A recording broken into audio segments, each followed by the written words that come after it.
Prontinho, estamos gravando. Ok, obrigada. Então, retomando, como foi dito inicialmente, eu vou conversar com vocês sobre um diagnóstico que nós desenvolvemos acerca da atuação dos tribunais de contas no âmbito da avaliação de políticas públicas. Então, a ideia aqui é a gente realmente ter uma visão geral sobre o estado atual do desenvolvimento dessa agenda nos tribunais de contas brasileiros. E aí, antes de passar para os resultados específicos do diagnóstico, queria ressaltar que ele faz parte de uma das ações do Grupo Temático em Avaliação de Políticas Públicas da Rede Integrar. Então, para quem não conhece, a Rede Integrar é uma rede que congrega todos os tribunais de contas, para que a gente consiga desenvolver ações de maneira articulada, seja do ponto de vista de atuação de auditorias, de ações de controle, ou de desenvolvimento de atividades que vão gerar novas metodologias de trabalho, novas formas de atuação pelo tribunal, compartilhamento de dados. Então, esse grupo temático em avaliação de políticas públicas, ele entra como essa forma de cooperação voltada a compartilhamento técnico e informacional entre os tribunais. Esse já é o segundo ano da atuação desse grupo. Ano passado, eu coordenei pelo TCRN junto com a Vânia, né, pelo TCE Goiás. Esse ano, a Vânia, o TCE Goiás continua, né, com a Vânia Isadora, e entrou também o TCDF na coordenação, e esses são os tribunais de contas que estão participando diretamente na equipe de trabalho ou como ouvintes. O objetivo do grupo nada mais é do que consolidar o entendimento entre os tribunais de contas sobre o desenvolvimento das atividades de avaliação de políticas públicas, considerando principalmente o que a gente tem como referência nas normas de auditoria governamental no âmbito internacional, que é a GAID 9020, ou como foi colocado aqui no Brasil, a NBASP 9020. Então, a gente tem essa perspectiva de trabalho. Para quem quiser saber mais informações sobre a atuação da Rede Integrar, as ações que estão previstas na rede, eu disponibilizei aqui para vocês o Plano Anual de Trabalho da Rede para 2026, que tem o detalhamento do que vai ser desenvolvido pelo nosso GT, né, pelo GT de Avaliação de Políticas Públicas, e o que nós vamos debater especificamente hoje é esse produto, que é um relatório de diagnóstico institucional, que foi desenvolvido em 2025, foi um dos produtos do grupo em 2025. E está o link aí também para quem tiver interesse em acessar o documento completo.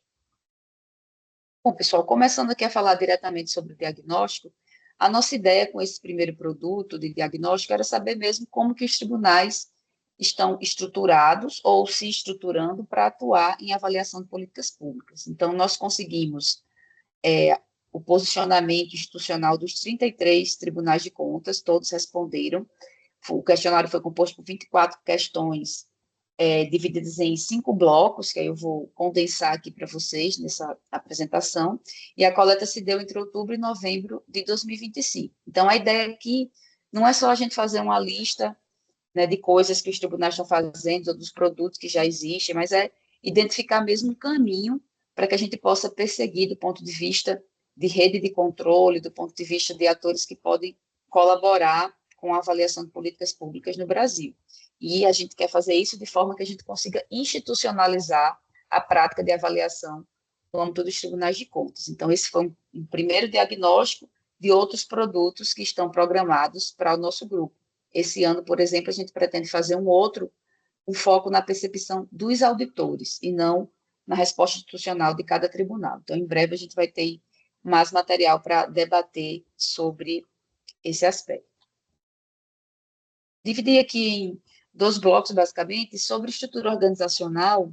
A gente fez esse levantamento inicial de como estão organizados os tribunais para avaliação de políticas públicas, e basicamente a gente percebeu que é algo ainda muito recente, né? A própria NBASP de 2020, então de lá para cá, alguns tribunais avançaram mais, outros estão começando a se estruturar agora, e vocês vão ver isso no reflexo do diagnóstico.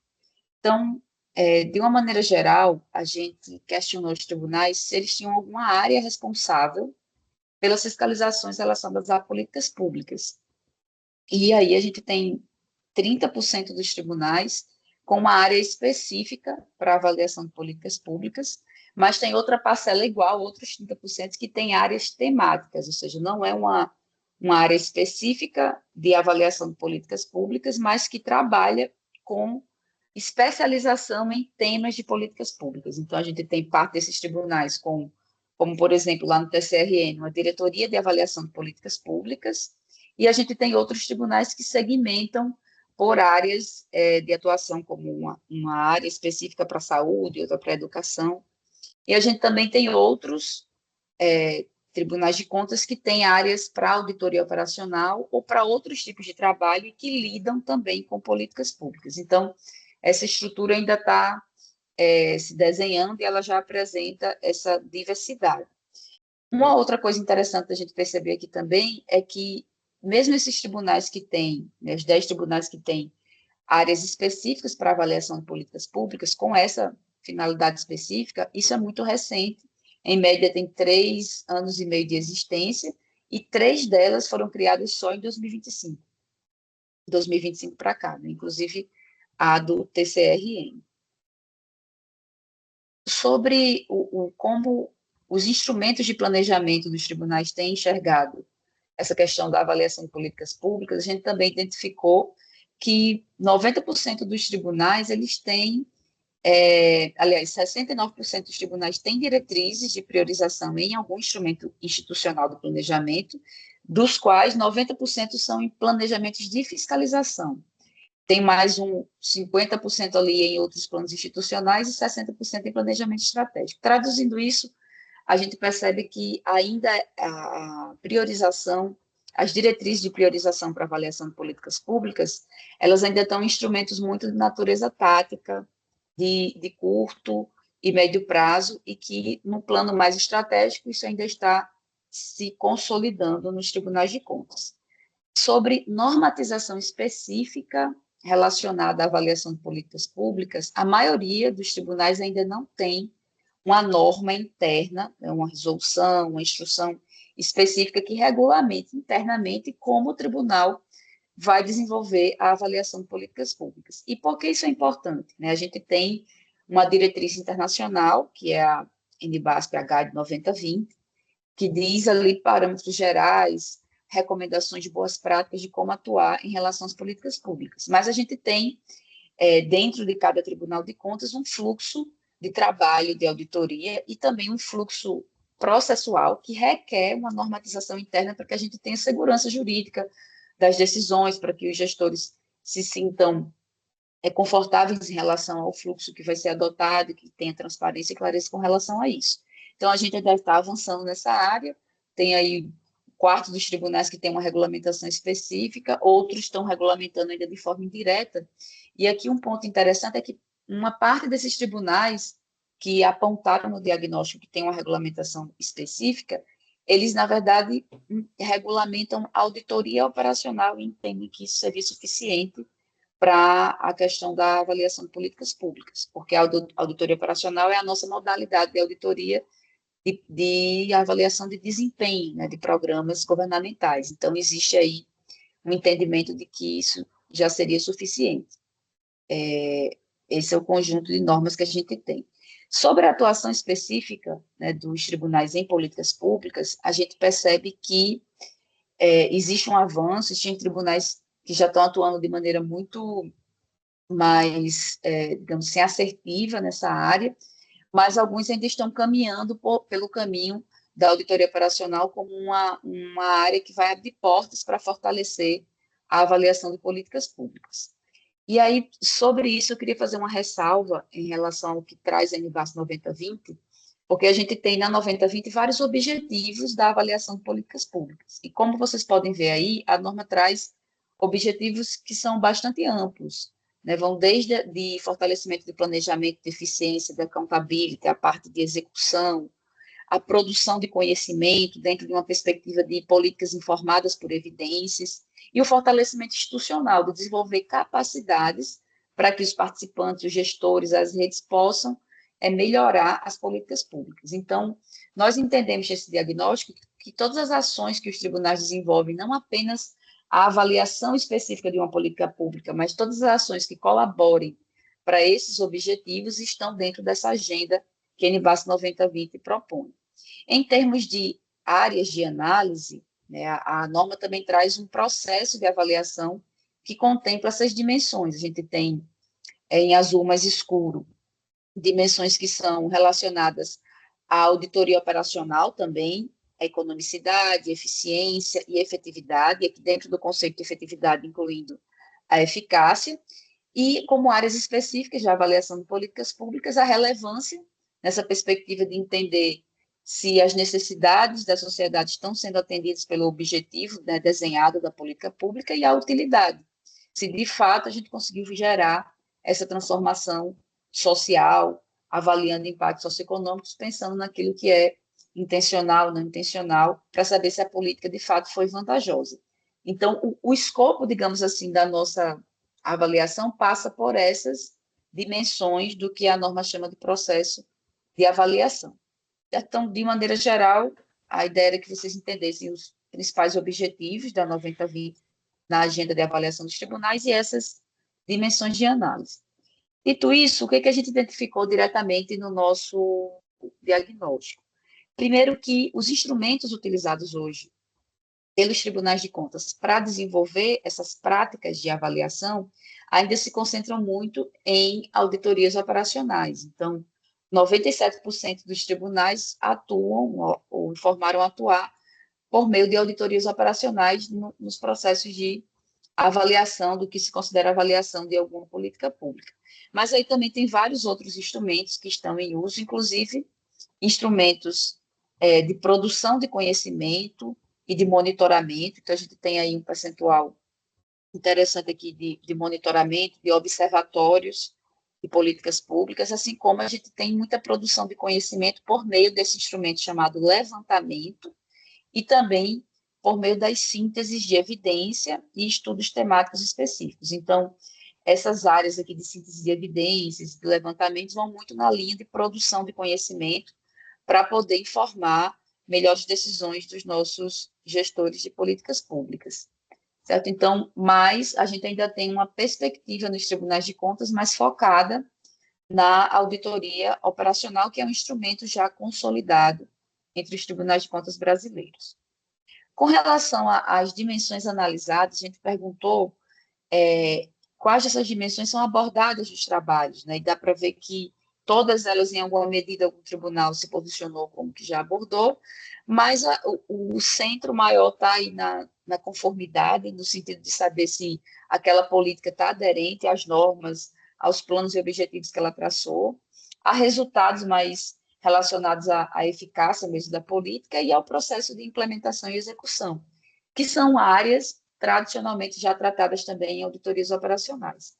Já a análise em relação à formulação e ao desenho da política, assim como a parte posterior, né, de impactos e efeitos, ainda estão menos abordadas, digamos assim, em relação aos trabalhos já desenvolvidos pelos tribunais de contas.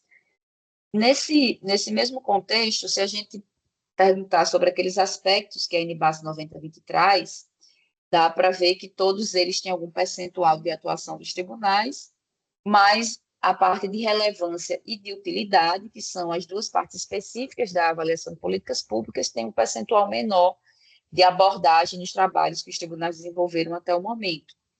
Essa parte de efetividade com um percentual maior, a gente percebeu que ela é muito focada em eficácia, porque a norma, né, 9020, ela traz essa tradução de efetividade, incluindo os conceitos que a gente conhece como eficácia, mais relacionada ao alcance dos objetivos, ali aos resultados mais imediatos e também a efetividade no sentido mais do impacto em si.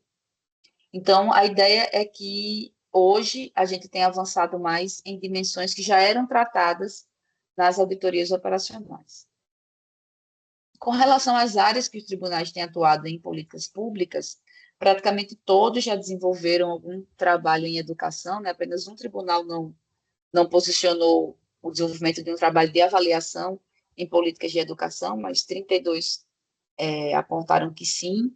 Então, seguidos por áreas como saúde, primeira infância, meio ambiente, assistência social. Então, basicamente, a gente tem um foco muito grande em políticas sociais, na agenda social, e que são políticas públicas que o tribunal tem priorizado como agenda, inclusive, da rede integrar, pensando em políticas de multinível que vão requerer dos tribunais essa atuação articulada para que a gente possa avaliar adequadamente, pensando em União, estados e municípios. Outro ponto interessante também do diagnóstico é que nós perguntamos em quais normativos ou referenciais os tribunais se baseiam para desenvolver seus trabalhos de avaliação. Existe ali um núcleo comum voltado para a própria regulamentação da NBASP, né, da 9020, e demais normas da INTOSAI, como a norma de auditoria operacional, a 300, a 3000, as normas relacionadas à auditoria operacional foram muito mencionadas, e as de princípios básicos da auditoria governamental, que está ali no núcleo central do que foi citado pelos tribunais. Mas a gente tem também muitos tribunais, né, quase a metade, citando manuais e referenciais do Tribunal de Contas da União, que tem um referencial também para controle de políticas públicas e que tem, de fato, desempenhado, digamos assim, um papel de indução metodológica muito forte nos últimos anos para os tribunais de contas. A gente percebe que muitos tribunais, né, dos estados e dos municípios se fortaleceram metodologicamente, inicialmente com o suporte do TCU, e hoje também já influenciam essa agenda de fortalecimento metodológico, estão desenvolvendo seus produtos nesse sentido, inclusive o que tem sido fortalecido pela atuação da rede integral. E outras fontes também foram mencionadas, como referenciais do Banco Mundial, do FGV CLIA, OCDE, NAT, enfim, IPEA, vários outros foram mencionados nesse questionamento.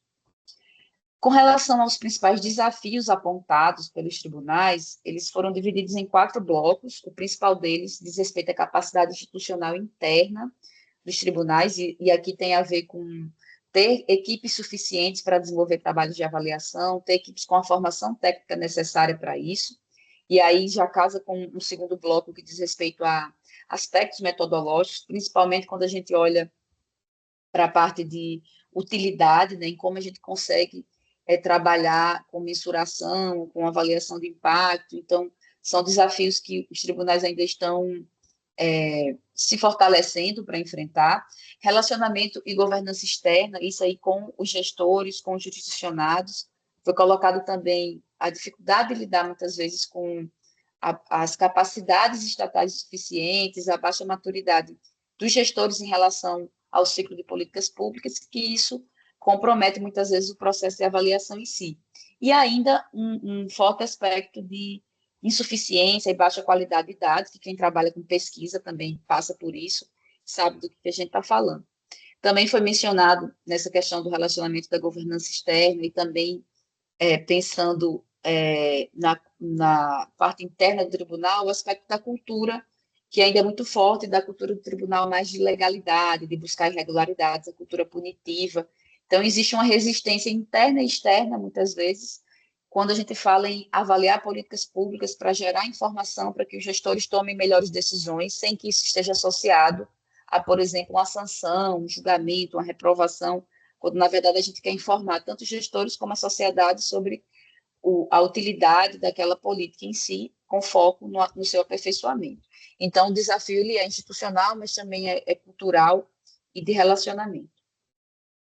E, pensando na agenda de fortalecimento, nos próximos passos, a principal área que foi apontada pelos tribunais como sendo prioritária para o fortalecimento da agenda de avaliação é a área de capacitação. Então, muitos tribunais, já quase a metade, 48% dos tribunais já têm ações de capacitação entre 2021 e 2025 nessa área de avaliação.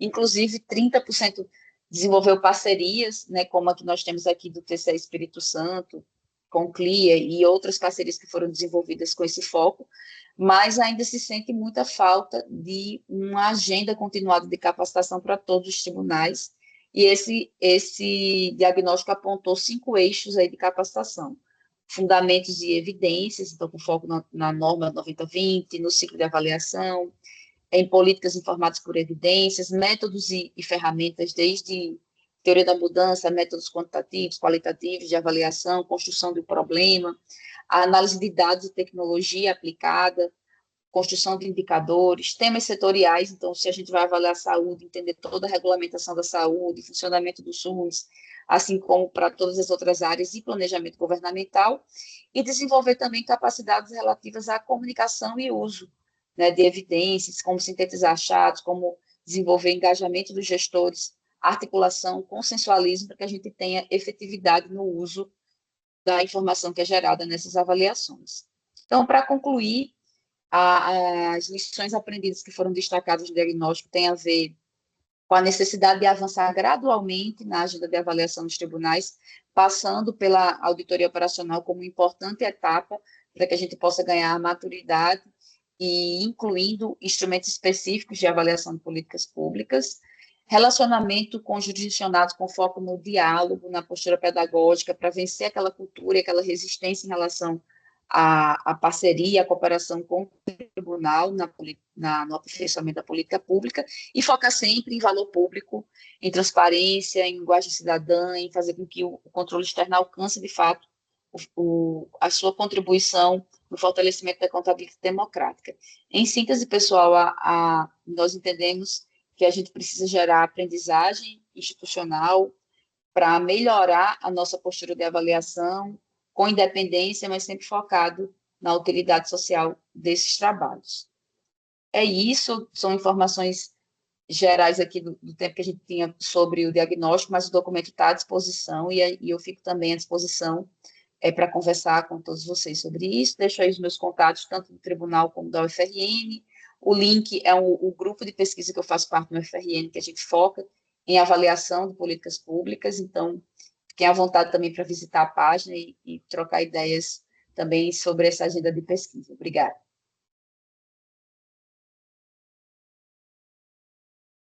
Excelente, Anne. Muito obrigada pela apresentação. Esse diagnóstico é super relevante, é muito interessante ver esse panorama, né, de todos os tribunais e esse próximo diagnóstico que você comentou também, né, da perspectiva dos auditores, acho que também vai ser bem importante. A gente vai ter um momento para o debate que eu vou concentrar no final, então também quem tiver perguntas, né, já pode colocar no chat, e eu vou guardar mais para o final, para a gente fazer uma discussão coletiva. Então, para não demorar, já vou passar a palavra para o Rodrigo. Beleza, obrigado.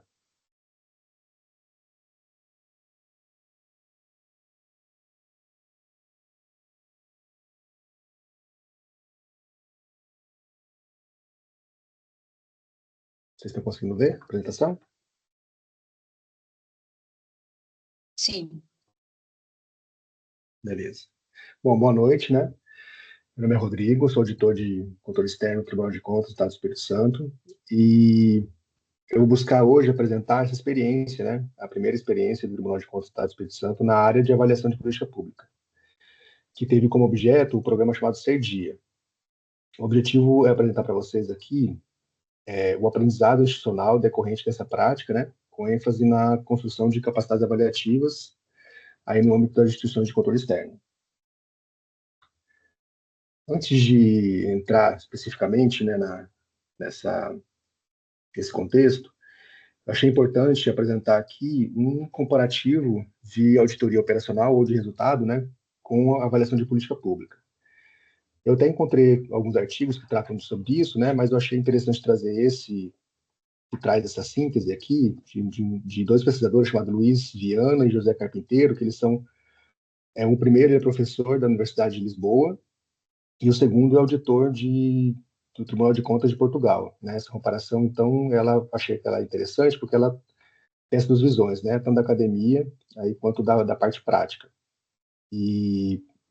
Mas, assim, apesar de ser no contexto português, eu achei que ela é relevante, né? Então, os dois instrumentos que foram apresentados aqui, né? Ele tem propósitos distintos, embora compartilhem de métodos semelhantes, né?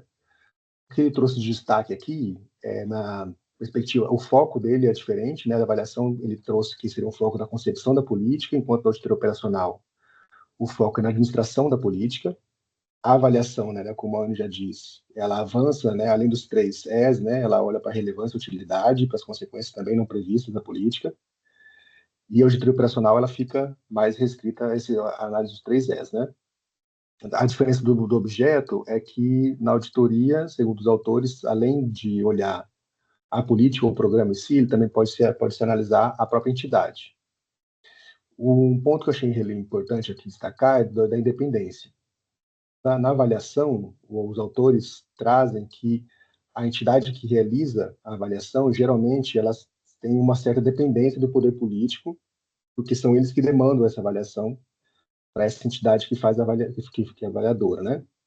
De outra forma, a auditoria operacional nos tribunais, ela já goza de uma ampla independência, né? Da entidade ou do programa que é auditado.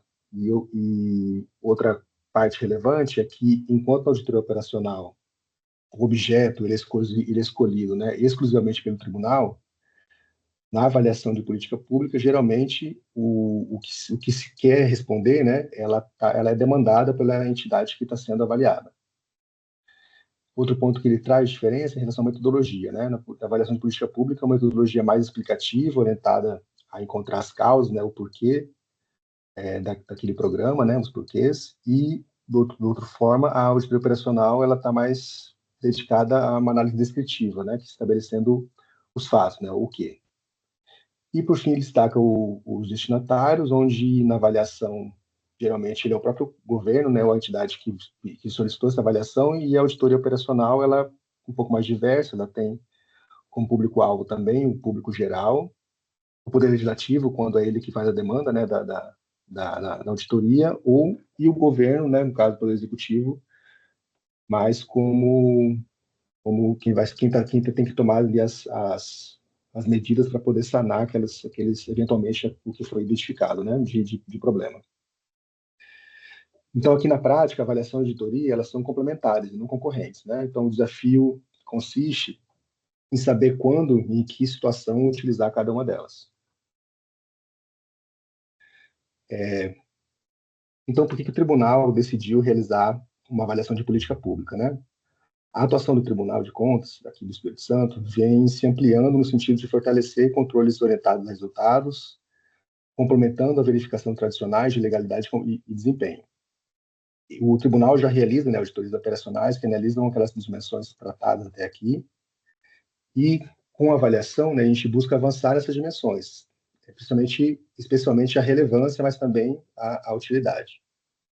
Essa expansão, então, exige um desenvolvimento de competências de monitoramento e avaliação, e a avaliação do CERDIA representou uma oportunidade da gente aprender um pouco de como executar essa nova atividade. Mas não com vista a substituir auditorias, né, mas sim agregar novos elementos às nossas fiscalizações. O programa avaliado, nesse caso, né, foi o Serviço de Reabilitação de Deficiência Intelectual e Autismo, CERDIA. Ele trata de um cofinanciamento estadual de adesão municipal voluntária, instituído no âmbito do SUS por meio da Portaria CESA 159/2022. O público-alvo estimado dessa política é aproximadamente 50 mil capixabas, né? Considerando a prevalência estadual combinada de deficiência intelectual de 1,4% e de TEA de 1,3%, segundo informações do IBGE. E à época da avaliação, o programa encontrava-se em estágio inicial de implementação, com adesão de 37 dos 78 municípios, em torno de 50%. A escolha do CERDIA justificou-se por uma questão institucional vigente à época, assim como a sua relevância, né, a elevada relevância social e também a identificação, também houve, né, uma identificação preliminar de avaliabilidade, né, que justificou essa avaliação. E, por fim, entendeu-se, né, que o programa ele é adequado para a nossa primeira experiência avaliativa aqui do tribunal. Falando um pouquinho mais aqui do programa público, né, o alvo desse programa, estudos internacionais indicavam um crescimento acelerado da prevalência do TEA e nas últimas décadas, o que amplia a demanda por diagnóstico, acompanhamento e reabilitação.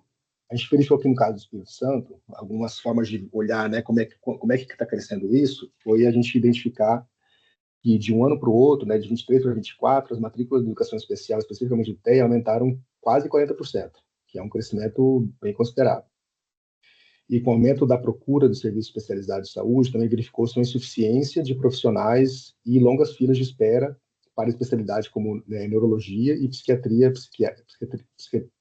pediátrica, que foi verificado em um estudo anterior no tribunal. Né? Em torno de 16 mil pessoas aguardavam consulta para essas especialidades. E esse contexto, então, motivou a criação do CERDIA pelo Estado, né? E a avaliação buscou contribuir para o aperfeiçoamento e do desenho e da implementação dessa política. Bom, a avaliação, ela combinou aqui múltiplas fontes de evidência, né? O objetivo foi obter uma visão bem abrangente do programa. A gente buscou fazer análise documental da legislação, planos e registros administrativos, entrevista com gestores, pesquisas profissionais e beneficiários dessa política, aplicação de questionário estruturado para coleta de dados, visita de campo com observação direta dos locais de atendimento, validação dos achados e produtos da avaliação, né, com pessoas de chave da política, né, e também fazer uma síntese, né, integrando as evidências para poder formular conclusões e recomendações. O foco da avaliação consistia em compreender a política em 3 componentes: o diagnóstico, o desenho e a implementação. Buscou-se responder as seguintes perguntas de avaliação: qual problema a política visa enfrentar, né, e o diagnóstico adequado e suficiente, se a lógica da intervenção é coerente e os mecanismos propostos são adequados ao problema, e como a política está sendo executada, identificando eventuais gargalos, desvios e oportunidades de melhoria. A avaliação produziu uma visão bem ampla da política, revelando as seguintes fragilidades. Na dimensão diagnóstica, verificou-se a falta de clareza sobre o problema a ser enfrentado. Na ponto de vista da sustentabilidade, identificou-se a inviabilidade financeira a longo prazo desse programa. Na articulação, observou-se o baixo grau de integração entre outras políticas de saúde, assim também como política de educação e assistência social. Os fluxos que constavam nela, né, apresentavam ineficiência, principalmente no processo de atendimento e de encaminhamento do paciente. E no monitoramento, a gente verificou que tinha limitações do sistema de acompanhamento deles, que era bem frágil, não havia sistema, né, era tudo feito manualmente. Na dimensão de indicadores, a gente verificou que eles, na verdade, eram disponíveis, então, aqueles que estavam previstos na política não estavam sendo capturados na prática, o que dificultava, né, a sua gestão e a prestação de contas. Aqui, assim, o que eu vou trazer aqui é que a gente acha que foi a parte mais transformadora para a gente nessa experiência, né? Foi a construção de uma teoria da mudança bem fundamentada, né? Foi esse exercício mais bacana, assim, e também a experiência que foi mais destacada pelos colegas, sobretudo quando a gente articula ele com a árvore do problema, né? Uma ferramenta que já é um pouco consolidada nas teorias operacionais. Bom, a literatura de avaliação de política pública, ela denomina, ela define, né, uma teoria do programa para explicar, para explicitar a cadeia causal que conecta os recursos, ações, produtos, resultados e impacto. E existem aí diversas ferramentas para se operacionalizar essa teoria. Entre elas, a gente pode usar, por exemplo, o modelo lógico, o marco lógico, né, que é mais comum ali nas fases preliminares de planejamento da auditoria operacional, mais o uso assim, na teoria da mudança, que aprofunda a análise, explicita as hipóteses, os riscos, as condições e contextos, a gente achou muito mais relevante, né? Principalmente porque nas teorias operacionais já tinha já experiência com esse modelo lógico, marco lógico, mas ele é uma atividade de explicitação da lógica do programa, né? E está previsto na metodologia da auditoria operacional, mas a gente percebe assim na prática, pelo menos aqui do tribunal, por vezes ela é um pouco subestimada. A gente faz ela de forma bem simplificada, né, e não se aprofunda muito, né, então oferece um detalhamento um pouco mais frágil, né, dessa relação causal da política. Já no CERDI, a gente optou, então, por essa período da mudança, né, e em conjunto, né, com a árvore do problema, que a gente identificou as causas e os efeitos dessa política, né, da situação desse problema, da situação desejada, né, a teoria da mudança avançou para explicar de maneira mais clara essa intervenção, mapeando assim, os recursos investidos e a transformação das ações e produtos resultados até chegar nos impactos para a população. O que a gente percebeu que mais foi relevante é porque a gente conseguiu partir dessa teoria da mudança, a partir de uma árvore do problema que foi discutida com o gestor da política pública. A gente fez uma proposta para demonstrar para ele, já que não estava muito claro, né, nos documentos do programa. Então, a gente foi lá a campo, conversou, fez uma reunião com eles, mostrou a nossa proposta de árvore do problema e teve alguns ajustes a ser feitos, as melhorias, né, e a partir disso a gente fez uma proposta de teoria da mudança para poder dar conta, né, das causas que a gente identificou na árvore do problema e, por vezes, também mitigar os efeitos, né? Então, essa teoria da mudança, pós-construída, também foi validada com gestores e, a partir dela, foi possível estabelecer parâmetros de identificação de lacunas relevantes no desenho e na implementação do programa. Essas lacunas subsidiaram os achados da avaliação e, mais na frente, né, guiaram a equipe para a definição do que a gente entendeu que foi encaminhamentos que eram mais eficazes, com mais capacidade de fazer uma intervenção positiva na política. Então, dessa forma, né, a teoria da mudança serviu como base para toda a análise avaliativa, né, facilitando a verificação e a coerência interna da política. Ela atuou também como uma ferramenta de aprendizagem coletiva, tanto para a equipe e também com os gestionados, e um espaço de reflexão compartilhada, né, entre todos.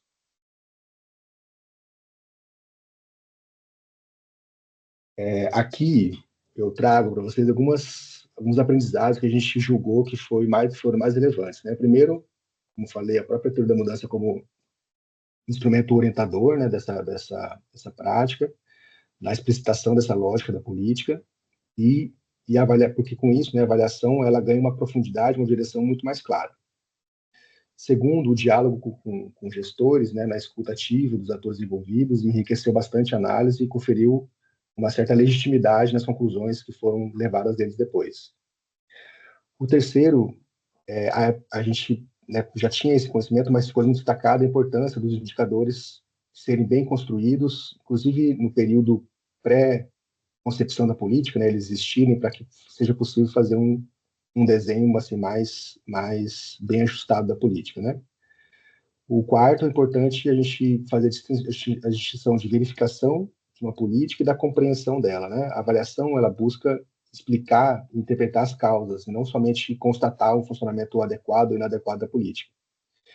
E, por último, que as avaliações, né, bem conduzidas, podem maximizar a atuação do tribunal na melhoria concreta das políticas públicas, especialmente incorporando critérios de relevância e utilidade, né? Dimensão que vão além do escopo tradicional, das políticas da auditoria operacional. A experiência também iniciou algumas dificuldades para o tribunal, né? Do ponto de vista institucional, a ausência de metodologia dificultou, né? Aí a gente tentou minimizar isso aí com o apoio da FGV, assim como uma necessidade de adaptação dos procedimentos para se concretizar essa avaliação. Na nossa primeira experiência, a gente precisou se utilizar a gente teve que instanciar ali um processo de auditoria operacional em paralelo com essa avaliação para que fosse possível designar auditores para esse trabalho, né? Dando para eles prerrogativas para solicitação de documentos, realização de entrevistas, das visitas. Então, a gente teve que, por não haver, né, uma estrutura definida já para a auditoria, a gente teve que, vamos dizer assim, pegar carona na auditoria operacional para conseguir fazer esse trabalho aí do ponto de vista legal, né? Os desafios informacionais, né, que é a lacuna de indicadores, sistema de monitoramento, os dados dispersos, nem sempre disponíveis para análise, foi um desafio também. E o desafio metodológico foi a necessidade de explicitar, né, essa lógica da política, a dificuldade de avaliar os resultados de um programa ainda muito recente, né? Então, a gente não tinha capacidade nessa política, já tinha essa percepção anterior, né, já tinha essa consciência de que, dada o período recente dela, a gente não conseguiria avançar para uma avaliação, por exemplo, de utilidade. E para superar esses desafios, a gente teve que fazer os ajustes, né, ao longo do processo. A experiência do tribunal também, né, com a solução do CERDI, ela sugere para os tribunais aqui, nessa conversa, né, que a necessidade de ampliar a contribuição para além, né, do accountability, né, de fortalecer também uma estrutura de aprendizado institucional, né, e ampliar também essa ampliação também, né, ela impõe algumas exigências para os tribunais, né? Primeiro, que a avaliação requer uma forma de metodologia própria, né, que vai além da auditoria operacional. Isso para mim ficou muito claro. É necessário, então, também desenvolver protocolos específicos, critérios de qualidade, como a validade externa, a transparência das hipóteses, né, e além dos mecanismos de validação que acontecem na auditoria operacional, eles têm que ser mais intensos, a relação com o justiçado tem que ser mais intenso, né? A gente tem que fazer validações muito mais recorrentes com ele, não só geralmente as pontuais, né, que a gente faz na auditoria, que são basicamente as reuniões iniciais de planejamento e depois de apresentação dos achados. A segunda é que a avaliação exige um reposicionamento institucional, né? Diferentemente da auditoria, que ela opera preferencialmente sobre fatos consumados, né? A avaliação pode incidir sobre políticas em estado inicial, que foi o nosso caso, então com dados incipientes, né? Essa demanda dos auditores uma maior tolerância, incerteza analítica e uma disposição para formular recomendações mais prospectivas, né? Não apenas essa ponto de vista corretivo. A terceira, que a avaliação demanda competências adicionais dos auditores, né? É necessário habilidades com essas teorias explicativas que, quando a gente ouve falar delas, quando a gente conversa com elas, é muito fácil a gente entender elas, mas é muito difícil você conseguir produzi-las, assim, né? É um exercício muito, muito difícil. Também, né, é necessário também, né, que os auditores sejam capazes de sintetizar evidências mistas e também tem um trabalho muito mais árduo, né, na facilitação de diálogos deliberativos com gestores, porque a gente tem que trabalhar com convencimento, é muito mais difícil do que fazer uma imposição, né, através de uma determinação, por exemplo. Então, os tribunais, né, para poder incorporar a avaliação, ele exige, então, um redesenho institucional, do meu ponto de vista, né, investimento metodológico contínuo e uma reconfiguração deliberada das competências técnicas dos auditores.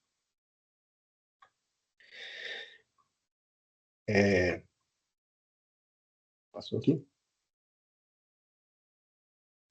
Bom, um resumo, né? A experiência do CEDI, então, permitiu consolidar os seguintes entendimentos. A avaliação exige prática, experimentação e reflexões constantes. Trata-se de um aprendizado contínuo. A teoria da mudança, especificamente, para a gente foi, né, constituir um instrumento fundamental para desvendar a lógica da política. A avaliação e auditoria operacional, né? Elas respondem a perguntas distintas e geram evidências complementares, cabendo, então, a avaliação avançar para a relevância e utilidade, e a incorporação da avaliação amplia a contribuição dos tribunais para a eficácia das políticas públicas, e essa experiência representou um passo, um ponto de vista muito importante na construção dessas capacidades aqui no Tribunal de Contas. Bom, encerro aqui então a apresentação, agradeço a todos e disposição para perguntas e o debate final. Muito obrigada, Rodrigo. Gostei muito da apresentação, apesar que, né, eu trabalhei com o Rodrigo nessa assessoria, nunca tinha ouvido ele falar dessa forma mais reflexiva, né? A gente não tinha tido essa conversa ainda, então estou muito grata por essa oportunidade. É muito legal ver o que vocês levaram, né, dessa assessoria em avaliação. E eu tenho uma pergunta aqui do Glaucio Barreto, que é do Tribunal de Contas da Paraíba, que eu acho que a gente já poderia tratar porque é mais de clarificação. Ele está perguntando, Rodrigo, quantas pessoas participaram dessa avaliação e quanto tempo foi gasto desde a escolha da política até a elaboração do relatório inicial? Assim, eu não sei se isso vai servir para uma resposta, vamos dizer assim, na avaliação, quando a gente tiver um pouco mais, ela estiver mais interiorizada, né? Porque a gente usou essa avaliação também para fazer o trabalho, né, de melhoria da política pública, que um trabalho era uma política relevante, mas a gente também usou essa avaliação como aprendizado, né? Então, talvez o tempo e a quantidade de pessoas não vai ser o que vai se repetir ao longo do tempo. Mas para essa específica, foram 8 auditores na primeira avaliação, a gente já está finalizando uma segunda também com 8 auditores. Isso foi pensado para que a gente pudesse alcançar muito mais auditores possíveis, para a gente poder compartilhar, né, e internalizar bem esse conhecimento. Eu imagino que para uma avaliação futura que a gente possa fazer, esse número está muito grande de auditores. Eu acho que a gente deveria trabalhar no máximo com 4 pessoas em cada avaliação. Também, né, a gente estava dividindo essa atividade, ela não foi feita de maneira exclusiva, né, a gente, como era uma espécie de assessoria junto com o treinamento, ela dividia a nossa atenção com trabalhos que já estavam previstos no nosso planejamento de auditorias. Então, também eu acho que o tempo não vai, dessa experiência não vai falar muito sobre o que vai ser no futuro, mas a gente levou em torno de 4 a 5 meses para poder, desde quando escolheu, iniciou o processo, até a finalização do primeiro relatório. Mas eu acho que, e também o outro ponto, né, que a gente também teve uma escolha aqui deliberada de fazer uma avaliação que a gente chama de avaliação executiva, que é uma espécie de avaliação que ela se propõe a ser num tempo mais curto, mas para que tenha um aumento ali, né, do custo-benefício dela, né? Por isso ela tipicamente, né, ela é mais curta que o normal, né? Acho que uma avaliação executiva não pode passar de 4 meses, eu acho que perderia o timing dela. Mas se fosse uma avaliação, eu acho, né, fora desse aspecto, aí eu acho que ela poderia, para ser bem aprofundada, poderia levar, sei lá, pelo menos uns 6 a 8 meses do início, né, até ter um relatório ali já adequado para apresentação. Principalmente porque eu acho que a intensidade das reuniões, das conversas com o jurisdicionado tem que ser muito maior do que a gente conseguiu fazer.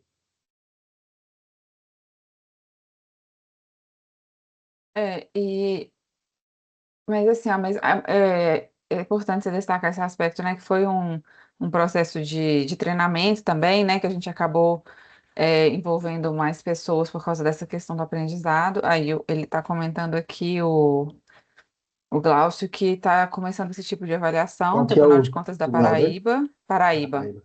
Ah, legal. e ficou dentro do esperado. Eu também, assim, acho que talvez você poderia comentar que pela experiência de vocês também não ficou muito diferente do tempo de uma auditoria operacional também, né? Que eu acho que é Essa espécie de validação executiva, não. Acho que fica bem dentro de uma auditoria operacional. parecido o tempo, né? Assim, Uhum. eu acho que esse é um ponto Assim, só importante. pensando em uma coisa aqui, Pode Lourenço, que falar. interromper você, que me parece assim, que como a gente não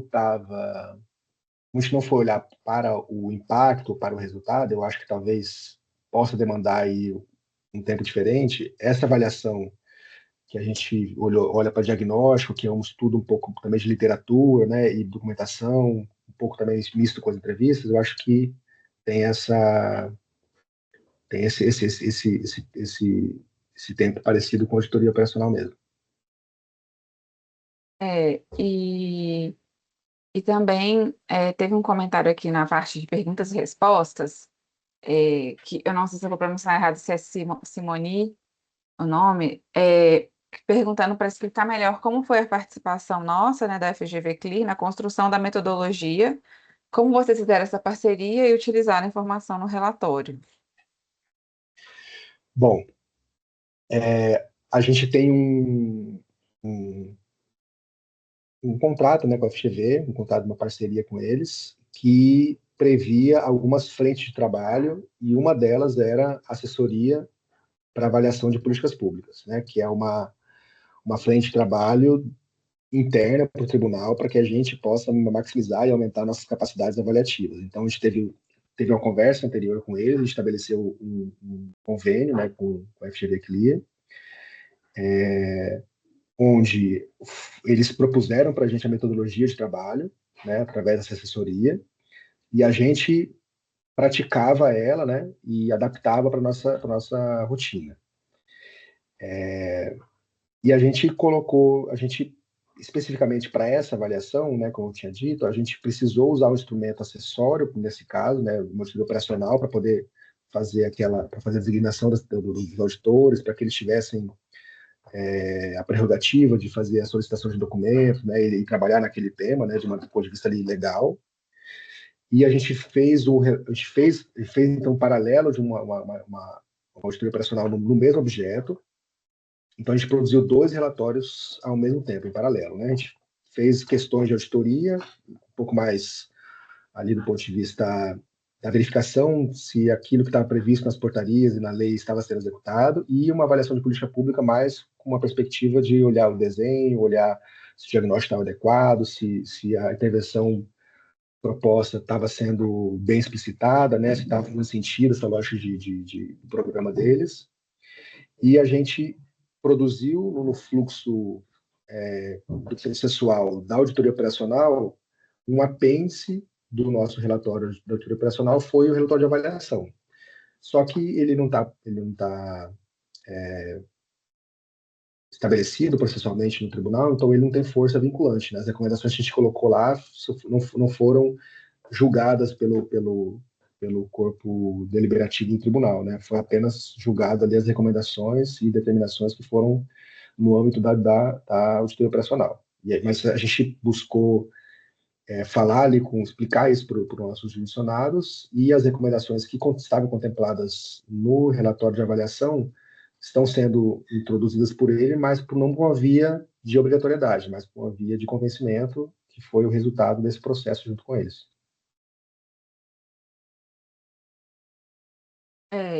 E para complementar, Simone, a gente, da FGV Clear, a gente foi como um facilitador, um orientador, né, de passar esses conhecimentos, mas quem produziu os dados, fez as visitas técnicas, fez a teoria da mudança, tudo foram os auditores do tribunal, e eu acho até que nesse ponto é também um ponto interessante da gente discutir, porque é muito comum no mundo da avaliação vir uma certa dificuldade dos avaliadores em conseguir dados, porque muitas vezes, por exemplo, o avaliador ele é um órgão dentro do governo, mas que não tem uma hierarquia sobre outro órgão. Então, a Secretaria de Planejamento, hoje mesmo a gente estava discutindo mais cedo o exemplo do Estado de São Paulo. A Secretaria de Planejamento realiza avaliações, ou contrata avaliações, e para isso eles coletam dados das secretarias finalísticas. E as secretarias finalísticas nem sempre colaboram nesse processo de repasse dos dados, e uma secretaria não é superior à outra, então, muitas vezes isso gera ruídos, e já, né, vocês dos tribunais, vocês têm o poder de requisitar informações, então também isso, claro, por um lado é muito bom porque mitiga essa necessidade de dados que muitas vezes os avaliadores não conseguem, por outro, também requer um certo cuidado na postura, que essa questão que o Rodrigo trouxe muito bem, que a avaliação exige uma postura mais colaborativa, de diálogo, pensando não só em fazer a avaliação, mas pensando no uso, na implementação das recomendações. Então, a gente pode até fazer uma avaliação meio que forçando a barra, vamos dizer assim, né, requisitando dados e tudo, mas a gente não vai conseguir, dessa forma, trazer o gestor para perto e mostrar que aquilo é uma oportunidade de aprendizado e também convencer da importância de observar, seguir as recomendações. Então, também acho que vocês estão atuando aí um pouco nessa linha que tem suas claras pontos fortes, né, e pontos um pouco mais desafiadores, né, assim. Mas ótimo. Não sei se você quer comentar mais alguma coisa, Rodrigo. Acho que eu tinha até uma pergunta, já vou adiantar aqui, que era, antes de passar para a Vânia, que era relacionada a esse processo mesmo de validação com os stakeholders. Se você puder comentar, assim, como que ele foi diferente de outros processos, porque vocês comentaram com a gente que vocês já faziam reuniões com os gestores públicos, mas que talvez a forma foi diferente, ou a frequência, se você puder comentar um pouco mais, acho que isso é legal também do pessoal, talvez queira ouvir. A gente, né, tipicamente, nesse trabalho de auditoria operacional, a gente tem assim, 3 momentos que são obrigatórios, vamos dizer assim, né? Primeiro é a apresentação, né, quando a gente faz aquela primeira reunião introdutória para apresentar o trabalho. A gente volta para casa, pensa no escopo, define as questões, critérios, né, e tudo que tem relacionado a isso, e faz uma reunião formal com eles para poder apresentar esse planejamento, né? Quais são as perguntas que a gente vai tentar responder, quais são os critérios que a gente estabeleceu. Ali a gente abre um pouco para uma possível colaboração, né? Sobre sobre essas questões. Aí a gente volta para o trabalho, né, eventualmente vai a campo mais ali tentando fazer investigações e ao final apresenta os achados, né, para eles e oportuniza eles assim, a complementar alguma informação que a gente eventualmente não conseguiu capturar na nossa análise.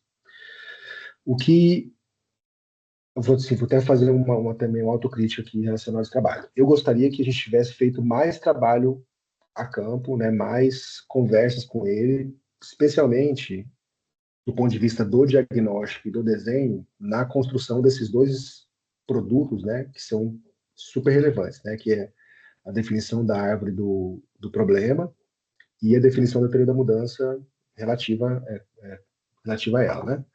Então, primeiro, que a gente não fez, assim, a gente não foi colaborativo as perguntas que iriam ser feitas, né? Foi o próprio tribunal que estabeleceu o que queria responder nessa avaliação. Então, eu acho que, para a gente avançar um pouquinho mais, eu não sei se também se caberia no nosso papel, eu acho que caberia uma espécie de conversa introdutória em que a gente conseguisse levantar ou que eles se apropriassem desse trabalho, até buscando trazer questões que são relevantes para eles, que para a gente não foi relevante ou a gente não identificou, então tentando se aproveitar também dessas questões que também são relevantes para aquela equipe auditada. Então a gente não fez isso, aqui está uma crítica que eu acho que deveria fazer. Aí a gente levou para eles também essas questões de avaliação, né? A gente tentou nessa reunião ser um pouco mais aberto, tentando dar tentando aumentar a probabilidade deles se posicionarem, né? Que também é um ponto difícil de acontecer. A gente percebe que geralmente eles são muito eles são um pouco críticos quando o tribunal fala uma coisa, eles aceitam, né, de imediato, não tem questionamentos. E agora a parte mais relevante que a gente entendeu foi de apresentar para eles esses dois instrumentos, né, a árvore do problema e a teoria da mudança, que foi feito pelo tribunal, mas a gente tentou, se esforçou bastante numa reunião até um pouco longa, um pouco desgastante ali, para apresentar tudo que foi produzido para a gente nesses produtos, a ponto deles colaborarem de fato, né? E a gente ainda acho que não alcançou um ponto ideal de colaboração, mas eu senti que eles foram muito mais engajados na apresentação desses produtos do que eles geralmente são engajados quando a gente apresenta essas matrizes, né, nas auditoриas operacionais. Então a gente acho que o que teve de ganho aqui no meu ponto de vista foi que esses instrumentos possibilitam de aprofundamento na discussão da política, né? Que vai muito além de mostrar questões depois achadas, a gente tenta exercitar ali esse raciocínio da lógica de intervenção, o que faz sentido, o que tem de lacuna, né? E também no esclarecimento e na definição desse problema que auxilia a gente a esclarecer, né? O que a gente deveria estar fazendo e às vezes a gente perde de foco, né? Às vezes a política, às vezes perde o foco do que eu deveria fazer de fato. E aí, talvez nesse dia a dia ali, que essa avaliação em conjunto com eles possibilita esclarecer.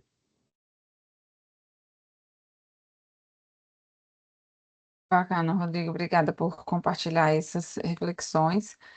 Tem uma outra pergunta muito interessante no perguntas e respostas sobre avaliação, análise, auditoria, mas eu vou deixar para o final, tá? Vou passar a palavra Uhum. agora para a Vânia, e é bom que também essa pergunta do final a gente também quer ouvir a Anne sobre ela. E vou passar agora para a Vânia para compartilhar a experiência do Tribunal de Contas de Goiás.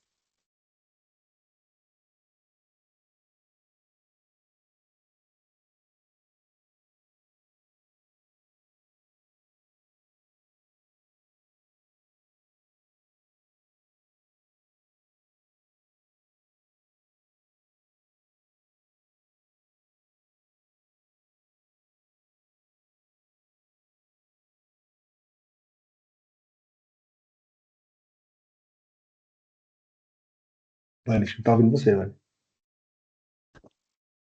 Aí. Só um minutinho, eu estou tentando compartilhar aqui a apresentação. Rapidinho.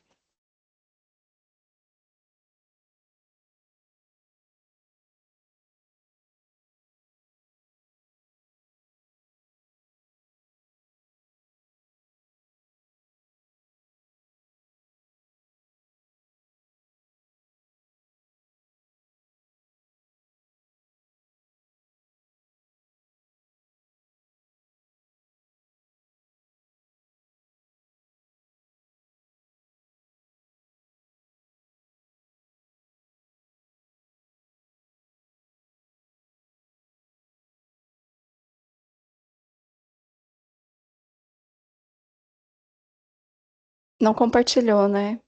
Eu tô com um probleminha aqui. Era geralmente é aqui do lado do No share, né? microfone. No share. E aí você pode colocar a sua tela inteira, ou, né? Você já sabe, mas enfim, tô só vendo se vai ter alguma questão que eu possa ajudar, sei lá, repassando. A janela. Vou tentar a tela inteira aqui.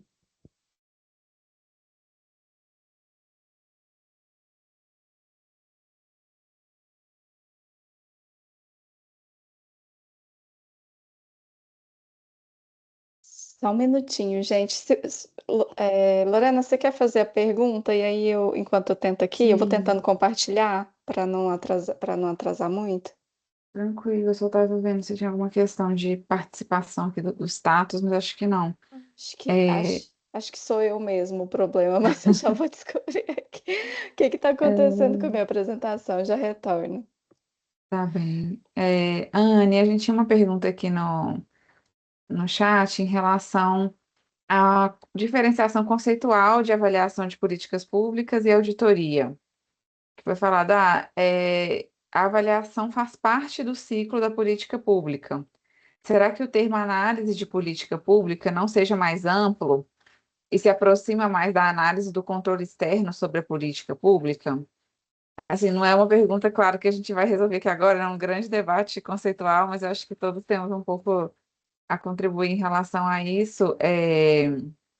Pelo que eu entendi da pergunta também, está considerando que talvez usar o termo análise aproximaria mais do que diferenciaria e traria um campo comum, não sei.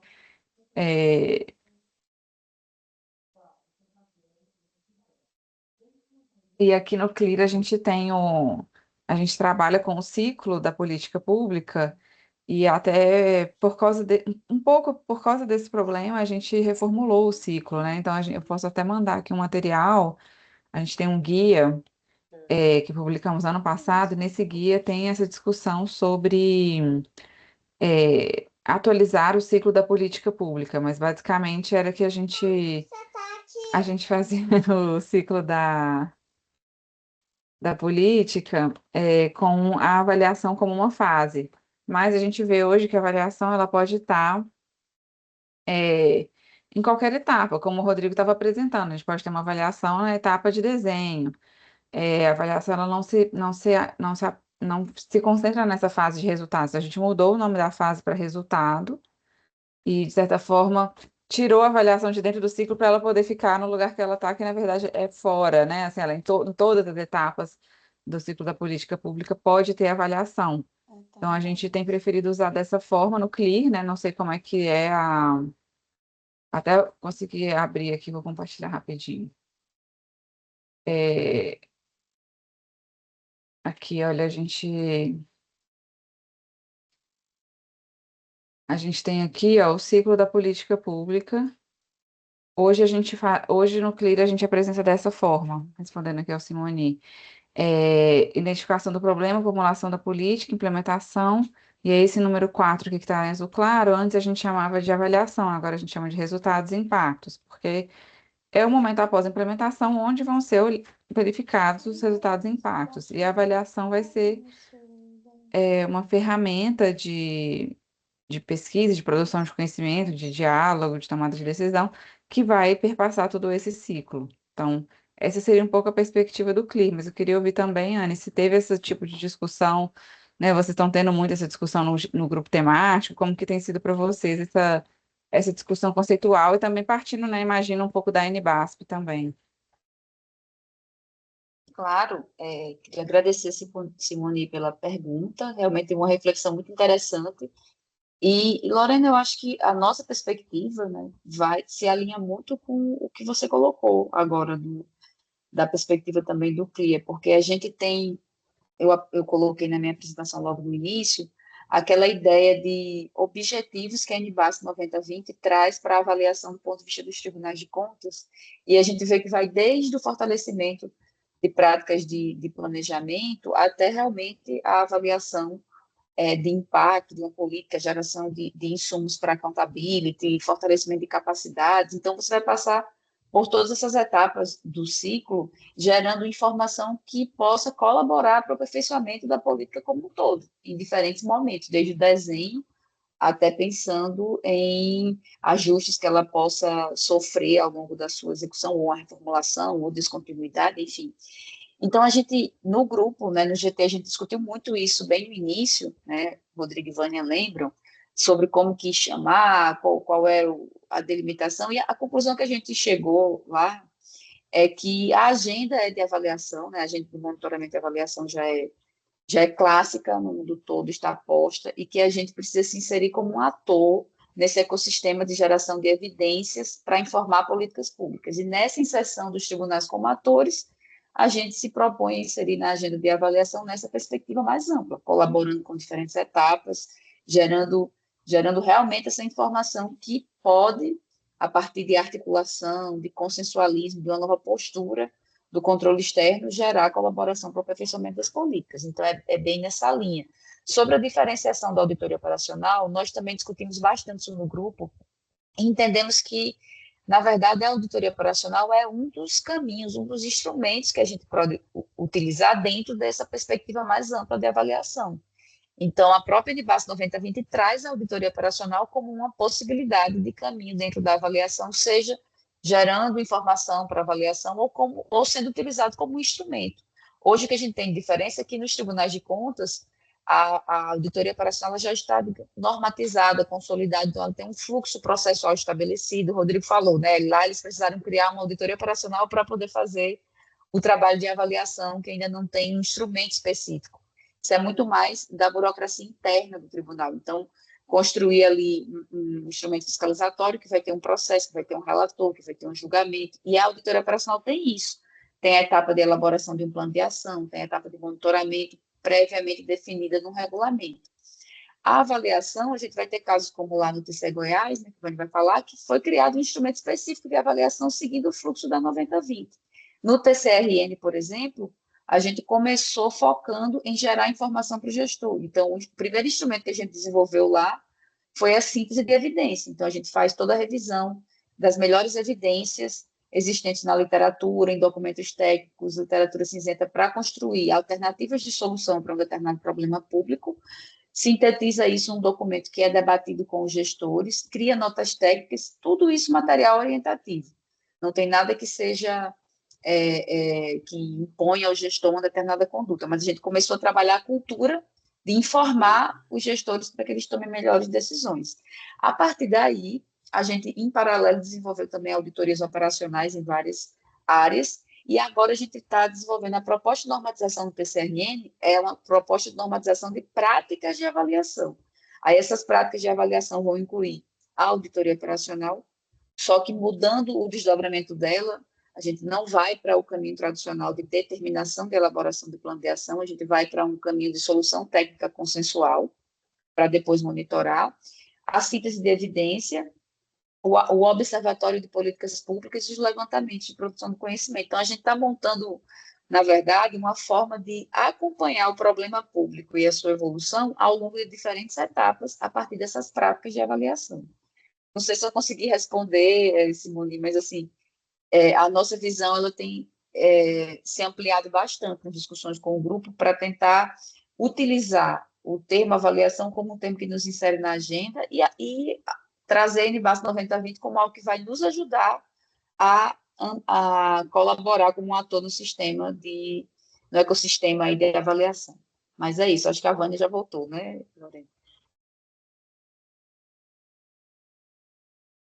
Mas não, mas também não, mesmo assim a gente é um ponto muito importante. Acho que a gente tinha que que aproveitar e discutir ele, né? Acho que esse ponto conceitual, enquanto a gente estiver vendo experiências diferentes, tribunais de contas, acho que sempre vai voltar a esse ponto conceitual, né? E sempre vai, assim, acho que vai ser sempre um ponto de alguma disputa mesmo, né? Porque envolve ali o escopo do trabalho, pessoas que vão disputar vocabulário também, não só metodologia. Então, realmente, eu acho que esse é um, um ponto, assim, não antecipa a gente daqui a 3 anos, a gente vai estar conversando assim, auditoria, avaliação, tá? Isso é bom, né? Quer dizer que as pessoas estão engajando mesmo com essa diferença de forma séria, assim, né? Eu acho que isso mostra só um interesse, não uma tentativa de barragem ainda nem nada, assim. Então, acho que é uma discussão super importante. Obrigada, Anne.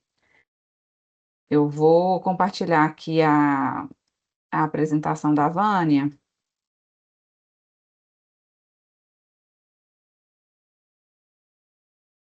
Vânia, aí você fica à vontade, você pode me falar. Posso tentar acertar, mas você vai me falando para passar também. Isso em relação ao tempo, a gente está aqui 8h20, então a gente vai até 8h40, 8h45, para a gente dar tempo de ouvir a Vânia, né, tá com calma e também ter alguma troca final, tá bem?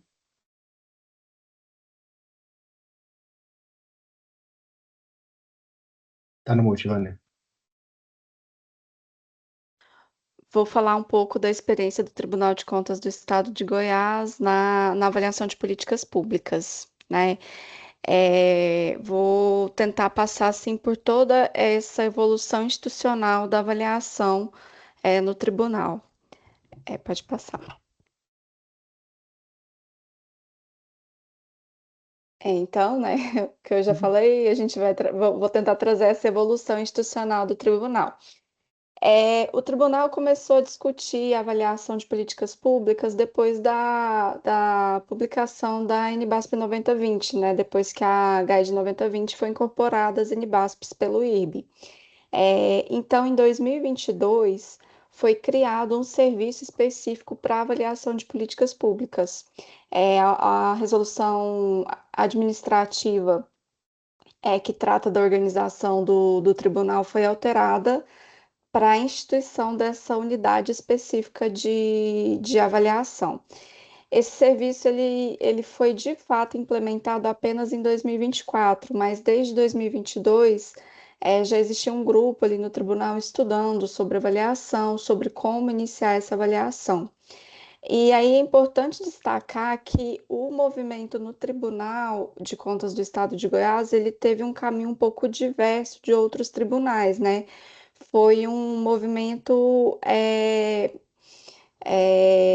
da alta direção mesmo, né? Começou pelos membros. Então, os membros, a partir da incorporação da GAID às NBASPs, viram que era uma oportunidade de instituir um serviço, de criar um serviço focado na avaliação de políticas públicas, e aí a unidade técnica teve que estudar, passou a se capacitar para poder implementar esse serviço e dar andamento a essa institucionalização. Então, eu acho que é um problema que a gente não tem esse, né? Já discuti algumas vezes com o Rodrigo, esse de convencimento da importância de se ter um serviço, uma unidade específica de avaliação de políticas públicas, porque lá nós tivemos o caminho inverso. Então, em 2024, nós tivemos nosso marco regulatório, que é a Resolução Normativa 2 de 2024, que define as diretrizes e procedimentos para a realização de avaliação de políticas públicas. Essa resolução, ela traz os procedimentos da avaliação, já colocando a avaliação como um instrumento de fiscalização. No regimento interno, no rol de instrumentos que consta no regimento interno, ainda não está a avaliação de políticas públicas, mas já existe uma minuta para alteração desse regimento, para que a avaliação de políticas públicas passe a ser considerada na própria norma maior, né, digamos assim, do tribunal, um instrumento de fiscalização. Ainda em 2024, a unidade técnica especializada, que é o Serviço de Avaliação de Políticas Públicas, desenvolveu, elaborou um procedimento operacional para direcionar essa avaliação. O tribunal trabalha com procedimentos operacionais para todos os instrumentos de fiscalização. Então, ele descreve assim as etapas, né? Não é uma metodologia, porque a metodologia vai depender do objeto da avaliação, vai depender de vários fatores. É de fato um procedimento que ele estabelece as tarefas, padrões, aquele padrão mínimo para a realização de determinado trabalho de fiscalização. E também em 2024 nós tivemos o lançamento do Observatório de Políticas Públicas. Antes da realização da avaliação de políticas públicas, a gente tinha uma intenção de iniciar, pelo menos, esse observatório, porque eu acho que é um trabalho que não deve se concluir, né? Que a ideia é que a gente sempre acrescente novas políticas, novos indicadores nele. Mas a ideia do observatório era dar um panorama de algumas políticas principais do Estado para que a gente pudesse conhecer assim como estava a situação do Estado nas políticas públicas. Ainda em 2024, nós tivemos a portaria de designação da equipe que realizou a primeira avaliação, que foi a avaliação da política de atenção à saúde materno-infantil, com a conclusão da avaliação em 2025, e em 2025 e 2026 nós estamos fazendo monitoramento por meio de mesas técnicas, né? Tentando adotar ali instrumentos de consensualismo e tentando entender a capacidade do gestor de atender, né, de implementar as recomendações que foram propostas pelo Tribunal de Contas no âmbito da avaliação. Esse é mais ou menos a nossa linha do tempo. Eu vou tentar explicar assim rapidamente, não vou conseguir assim falar muito de cada um, mas eu vou tentar explicar rapidamente como que foi esse processo assim da escolha da política através do observatório, o que que a gente olhou nessa avaliação, quais foram os principais resultados, como é que essa avaliação retroalimentou o observatório, trouxe novos indicadores para o observatório, e depois como que tem sido esse monitoramento por meio das mesas técnicas.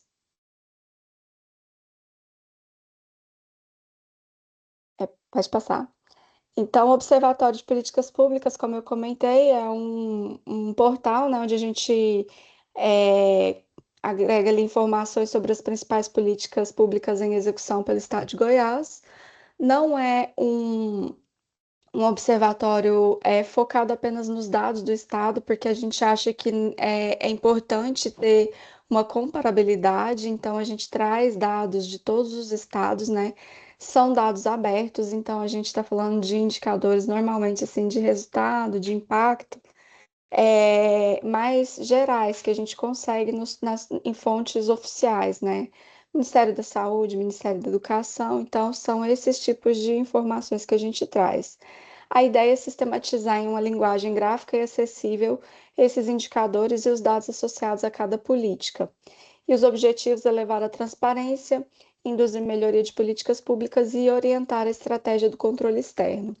Naquele primeiro momento, lá em 2024, após a normatização da avaliação de políticas públicas, a gente utilizou muito o desenvolvimento do observatório para orientar a estratégia do controle, porque a partir do momento que a gente começou a estudar mais indicadores, a ver o que tinha disponível, a entender assim como eram formuladas as políticas públicas e o que a gente tinha ali de informações abertas, a gente começou a entender quais políticas nós conseguiríamos avaliar. Existe uma dificuldade muito grande de acesso a dados de determinadas políticas, né? E muitas políticas são formuladas sem se pensar nesses indicadores, de onde a política parte, para onde a política quer ir. Então, assim, nesse primeiro momento, trabalhando esses indicadores, a gente já viu que a gente ia ter que tentar abordagens diferentes da abordagem de impacto, que a gente ia ter muita dificuldade de conseguir fazer uma avaliação de impacto ali, ainda mais com a falta de experiência do próprio tribunal nisso. Então, pode passar. Aqui eu vou mostrar como é que a gente chegou na política, né? Esse aqui é o observatório, eu pus o vídeo porque para não ter problema, né, de não conseguir acessar na hora. Mas aqui é a política de atenção à saúde materna e infantil. Esse vídeo é um pouco antigo, então eram os indicadores de antes da avaliação, que a gente só tinha esses 8 indicadores. E. Ah, tem que dar um play nele aí. E aí, quando a gente desenvolveu esse observatório, a gente começou a perceber como que a situação da mortalidade materna, infantil e neonatal estava um pouco grave.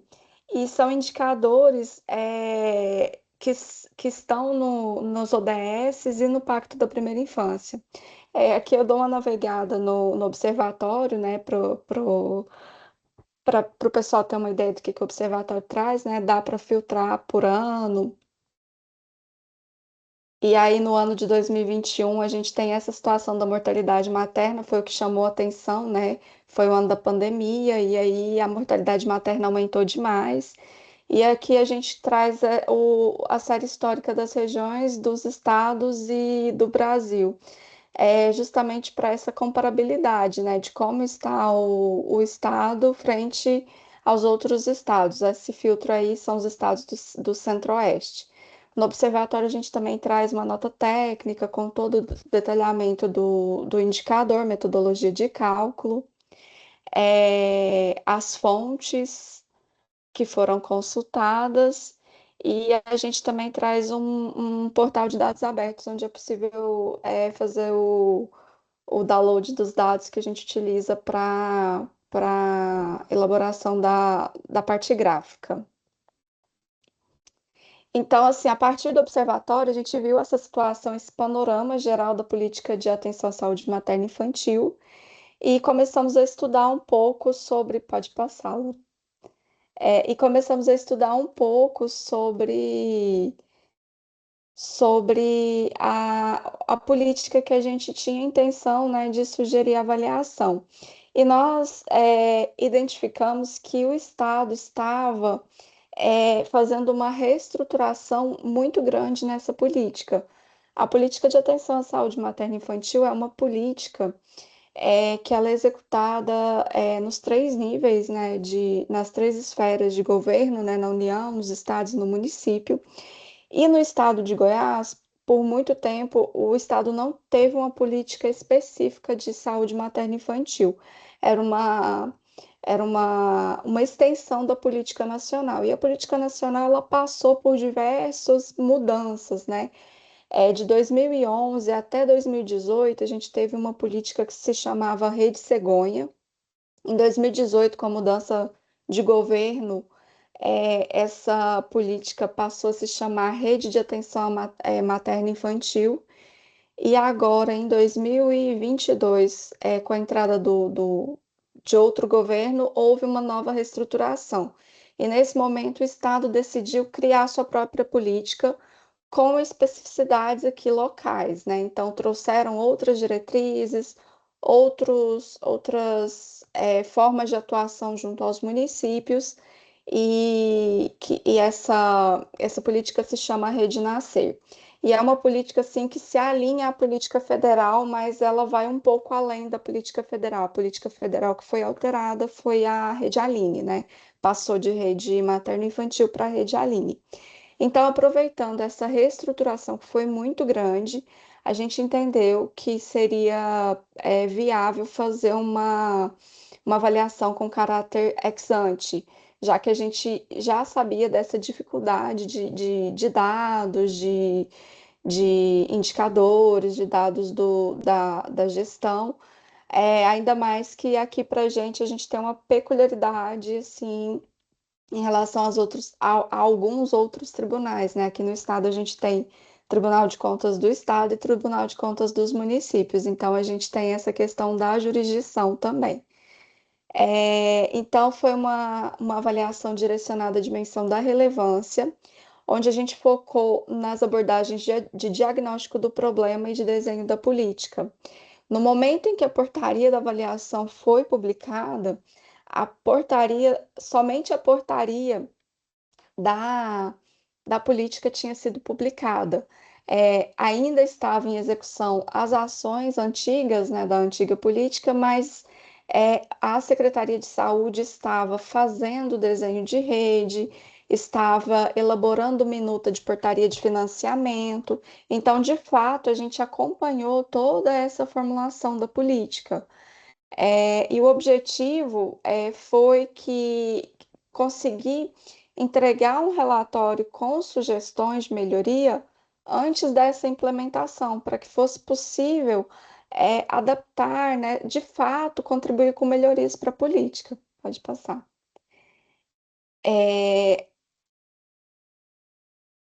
A gente encontrou assim, diversas dificuldades. Antes de falar aqui dos principais resultados, vou fazer um adendo aqui. Assim como o Rodrigo relatou, nós encontramos diversas dificuldades. Primeiro, assim, com os próprios gestores, né? Os gestores estão acostumados com o caráter mais punitivo do tribunal, então é muito difícil que os gestores entendam que ali a gente está tentando contribuir, né? Eles não precisam concordar com o que a gente está falando, né?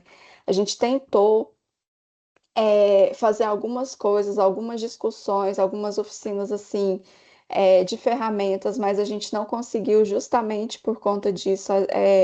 Árvore de problemas eles não tinham, eles também não tinham matriz de riscos, eles não adotavam diversas ferramentas assim de diagnóstico de causa e consequência e tudo.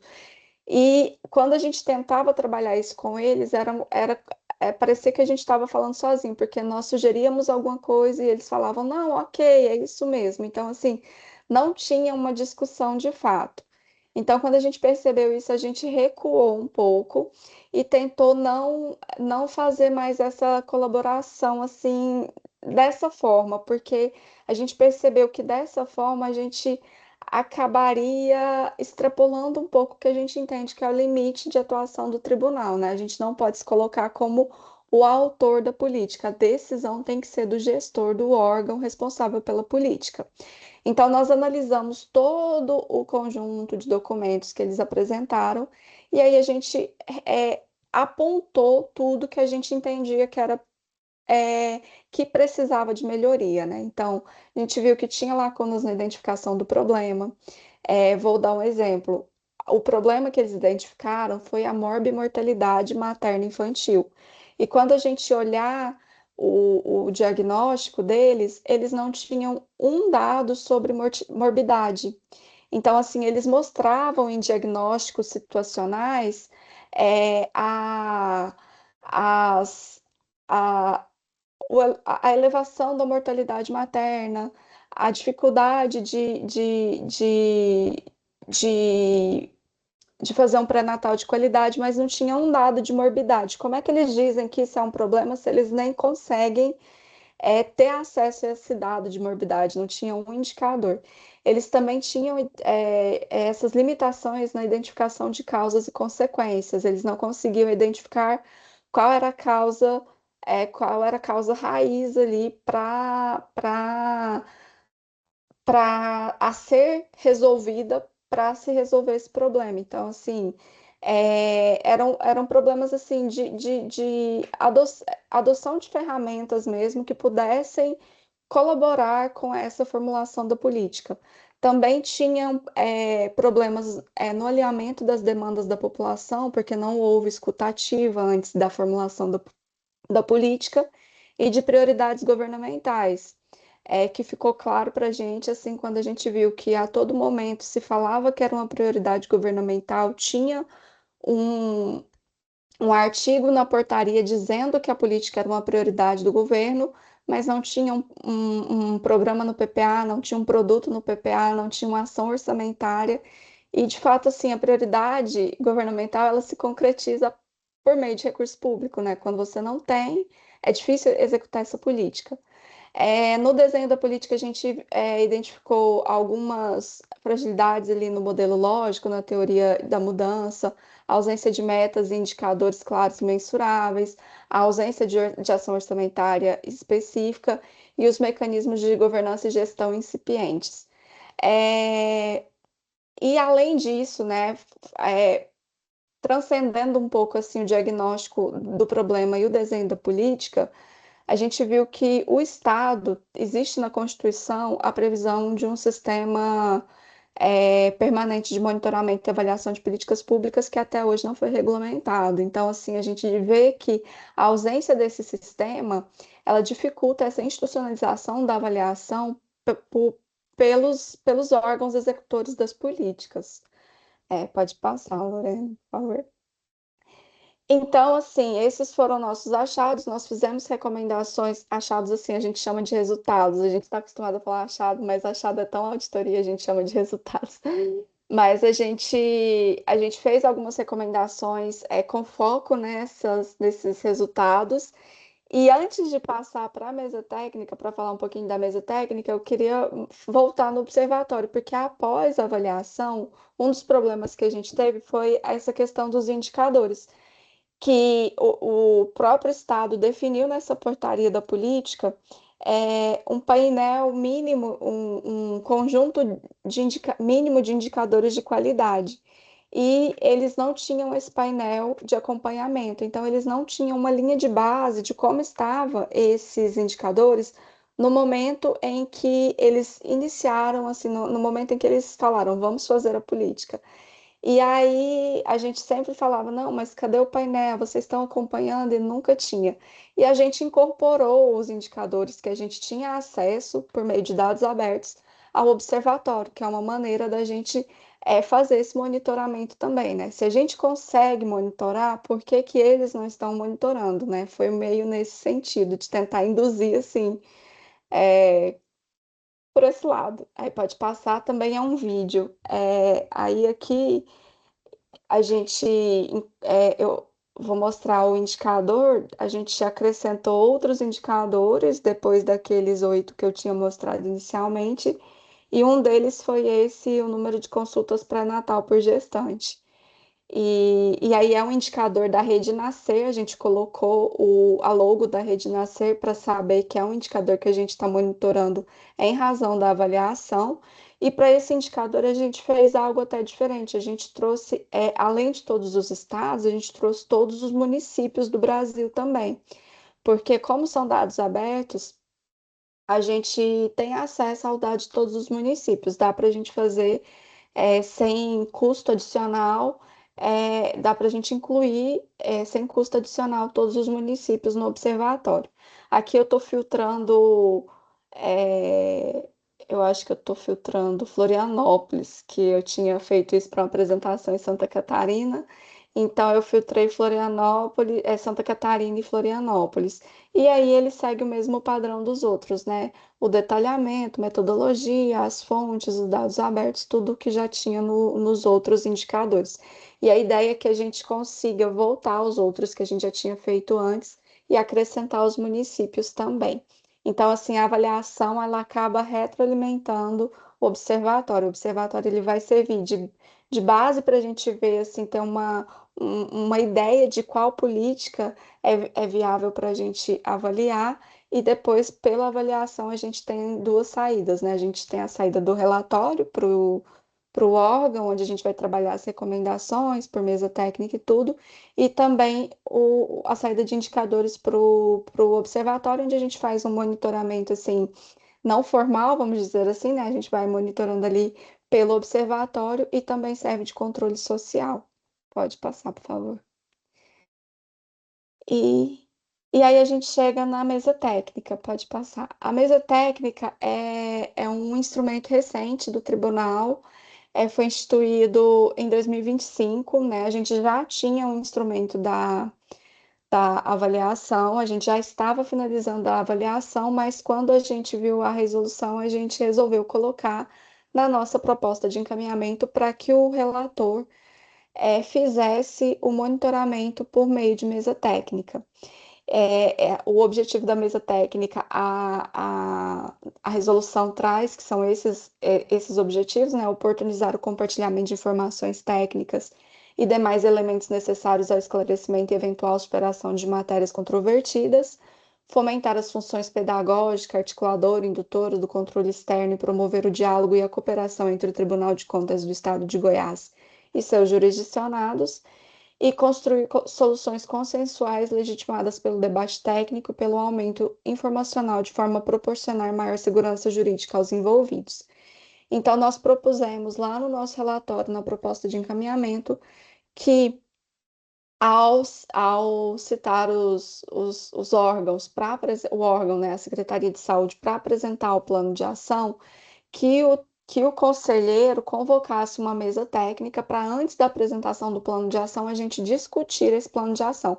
O plano de ação é um instrumento assim, que a gente usa muito na operacional para monitoramento das recomendações, né? Então, nós fizemos isso, nós pedimos para elaborar um plano de ação, mas que antes desse encaminhamento a gente pudesse discutir esse plano em mesa técnica. Então, após o relatório, o conselheiro ele convocou uma mesa técnica, logo depois que o relatório foi julgado, ele convocou uma mesa técnica onde a gente foi discutir essas recomendações com o órgão. E a princípio, assim, o órgão foi uma mesa técnica assim que eu achei que não ia dar resultado, de verdade. Assim, quando eu saí de lá, eu falei, meu Deus, será que a gente devia ter tentado essa mesa técnica? Porque, assim, foi uma discussão, eles tentando entender por que que a gente estava dizendo que o modelo lógico não estava bom, porque eles tinham feito com parceria com não sei quem e tal, por que que tinha que ter árvore de problema, que eles não tinham condição de ter um painel de monitoramento, porque a saúde tem muita coisa, e que eles já tinham indicadores que eles monitoravam. Lembra que eles mesmos disseram quais eram os indicadores mínimos, mas eles alegavam que eles já tinham indicadores. Então, assim, foi aquela discussão que a gente falou, não vai dar em nada. Mas aí, na segunda mesa técnica, que foi a mesa técnica antes da apresentação do plano de ação, formal, né, a apresentação formal do plano de ação, eles levaram um plano de ação preliminar, vamos dizer assim, e de fato a gente foi discutindo, e aí a visão foi outra. Aí, assim, houve uma transformação, realmente, que aí eu acho que eles de fato entenderam depois de tanta discussão. Eu acho que eles devem ter lido com mais calma, devem ter trocado, assim, devem ter conversado mesmo entre si, né? Lembrando que a mesa técnica é interessante porque tem a nossa alta gestão, né? Tem o conselheiro relator do trabalho e tem o secretário, né? Então, assim, é mais fácil quando as pessoas que tomam a decisão dizem que tem que ser feito alguma coisa, né? Eu acho que isso colaborou também. Mas então, assim, a gente ficou muito impressionado com a mudança. Então, a gente discutiu de uma maneira muito mais amigável essa segunda mesa técnica. Eles mostraram o que eles não conseguiriam fazer, né? A exemplo do painel de monitoramento, eles falaram: olha, a gente entende que nós mesmos criamos essa obrigação, nós vamos monitorar tais e tais indicadores, mas tem alguns que a gente depende do município. Então, esses que a gente depende de dados do município, nós só vamos monitorar o que a gente tem a nível de estado. E aí eles foram abrindo mais o diálogo, né? Então aí a gente foi falando, não, é melhor assim do que nenhum monitoramento, é melhor que vocês saibam o que as unidades estaduais estão fazendo, do que vocês não saibam de nada. Então, assim, foi uma conversa muito, muito melhor. E esse slide é um slide de depois dessa segunda mesa técnica, um outro evento da saúde que nós participamos. E aí, quando a gente está lá no evento, a gente não sabia, eles colocam esse slide, que foram as melhorias que eles fizeram a partir da mesa técnica, né? Então, eles decidiram reestruturar o modelo lógico com base naquelas deficiências que a gente apontou de encadeamento lógico, de ausência de indicadores pontuais para cada fase, né, para cada elemento do modelo, de ausência de árvore de problemas, de matriz de risco, a questão do painel de monitoramento, dos indicadores que eles não tinham definido para alguns pontos que eles apontavam como problema, né? Exemplo da morbidade. Então, assim, eles mesmos trouxeram, né? Foi uma iniciativa deles trazer isso, por isso que eu trouxe aqui para apresentação, para exemplificar. E agora eles apresentaram formalmente, né, o plano de ação, aí está no processo da avaliação, está correndo, e a ideia é que a gente faça a programação das mesas técnicas a partir do momento em que a gente tiver um grande número de recomendações atendidas, né? Então, assim, eles colocaram lá a data onde a árvore de problemas e matriz de risco, por exemplo, eles já fizeram capacitações, eles já estão trabalhando matriz de riscos e árvore de problemas em outras reestruturações de outras políticas, né? Eles estão fazendo a reestruturação da rede de urgência e emergência, e estão trabalhando essas técnicas que a gente pediu para eles desenvolverem nessa avaliação. Então, a partir do momento que a gente vê que dá para fazer outra mesa técnica, que já vai ter assim muita coisa sido implementada, nós vamos fazendo na mesa técnica e acompanhando assim à medida que eles forem implementando de fato a política e as recomendações que o tribunal fez. E assim, era isso, eu acho. Eu não sei se eu passei muito do meu tempo, mas era isso. Acho que eu passei um pouquinho, né? Vou deixar aqui o QR Code do observatório, meu contato. É isso, gente. Muito legal, Vânia. Passou só um pouquinho, mas acho que esse relato de discutir, né, como que vocês partiram de um contexto ali de talvez um pouco até de estranhamento com o gestor e ver essa transformação, né, eles incorporando as recomendações, é muito legal. Tenho até algumas perguntas já no chat que eu vi aqui.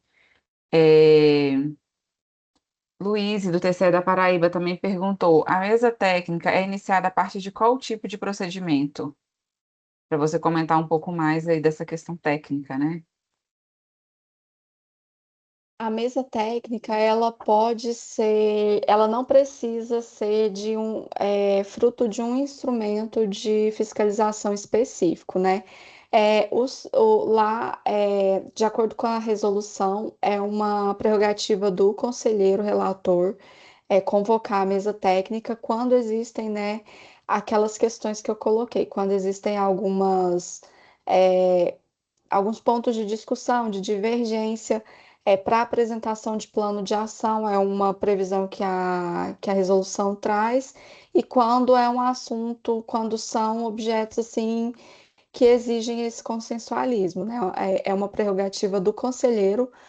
O órgão também pode propor, mas aí nesse caso o conselheiro tem que autorizar, né, a realização da mesa técnica. E lá a gente tem feito para diversos tipos de instrumentos, por exemplo.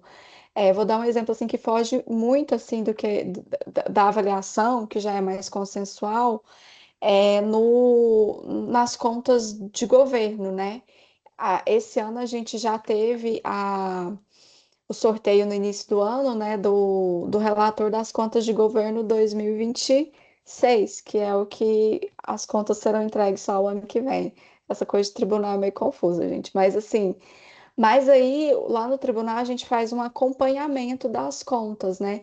Então, os conselheiros, eles fazem assim, ao longo do ano, eles vão fazendo mesas técnicas para ver assim, como é que estão as recomendações lá do as determinações lá do ano passado estão sendo cumpridas para não gerar um acúmulo de coisa para ser discutida lá, só lá no relatório, sabe?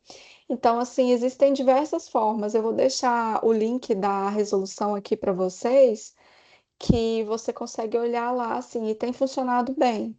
A resolução, ela trata de dois procedimentos que a gente tem feito, né? As visitas técnicas, a visita técnica, o pessoal da engenharia tem feito muito em obra, que é um procedimento assim que é mais rápido do que uma fiscalização, quando é uma irregularidade assim mais pontual. E tem a mesa técnica, que é essa para discussão. Então, senta o gestor, senta o conselheiro, e aí eles tentam assim chegar num ponto de acordo assim de como resolver determinada situação.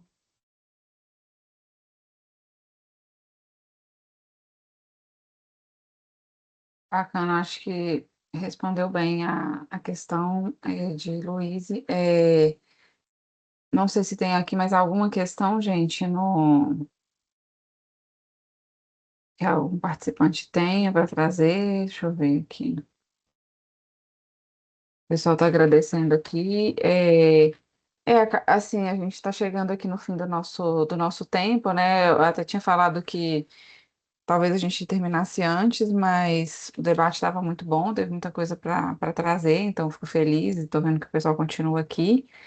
Mas também em respeito ao tempo de todo mundo e ao horário, eu vou encaminhando para finalização. Acho que tem é, as pessoas que puderam acompanhar hoje, né? Estou vendo que são pessoas que trabalham em tribunais, que são interessadas, então acho que a gente está falando aqui entre vocês, né, entre colegas e eu aqui de gaiato, mas é muito interessante ver essa troca. Que vocês estão tendo e essa diversidade de experiências que vão surgindo, né? Isso que a Anne comentou também do Tribunal de Contas do Rio Grande do Norte, de mais do que pensar um procedimento, pensar uma cartela de ferramentas, né? Ou uma possibilidade de ferramentas, de metodologias. Eu acho que isso tem um grande potencial também para talvez fugir um pouco dessas disputas conceituais e ficar uma coisa um pouco mais aberta, né? A gente pode usar a teoria da mudança. O Rodrigo ressaltou muito bem, né, o papel que teve a teoria da mudança na avaliação do ser-dia, e acho que é um instrumento mesmo que provoca uma mudança de lógica nos auditores, que é bem legal, assim, de sair muito dessa lógica, foi feito, foi comprado, foi gasto, e realmente pensar como a política deveria ser, pensar recomendações mais propositivas. Eu acho que também a Vânia trouxe, nesse sentido, uma experiência muito legal, né, do tribunal se colocando nessa perspectiva de propor, de provocar melhorias e como que essa relação foi se transformando. Então, agradecer a todos. Gente, eu estou com o Adriano o dia inteiro. A gente estava de manhã, de tarde, de noite. Adriana, obrigada a você também por estar acompanhando a Gloco aqui com a gente. Ela também tem bastante experiência aí de Niterói. E aí a Anne está postando aqui também algumas sínteses de evidências, que também são ferramentas lá do Tribunal de Contas do Rio Grande do Norte. O pessoal vai mandar a apresentação para a gente, né? Essa semana é corrida, temos feriado e tudo, mas depois a gente encaminha para vocês também por e-mail. Então é isso, só deixar para vocês se tiverem uma palavra final, um agradecimento para a gente poder encerrar.